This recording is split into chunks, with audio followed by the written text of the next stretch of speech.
अल्लाह से माफ़ी देवे। हैड ते आवन वाले बंदे हैड 5 नाम ते आवन वाले बंदे अल्लाह का नाम मनो। ऐसा मोटरसाइकिल चलाओ। हुण साढ़े सामने मोटरसाइकिल लगे, मैं वो वीडियो नहीं बना सकिया। 2 बंदे मौके ते गिन पे, 6 बंदे हाली फिलहाल जख्मी हैं। ये चेक करो, ये देखो सारा ये हैड का माहौल जरा ना, अगू सारी ट्रैफिक जाम है।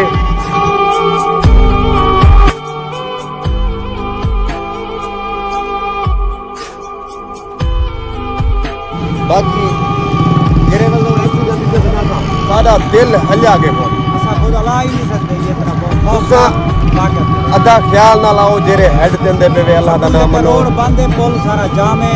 ये बहु ही एहतियात नाल अपना एहतियात ये बहु ही साडी कीमती जान है। अपने जान दा ख्याल करो। इदा औसन पिया वेतन पिया, लेकिन अपनी जान दा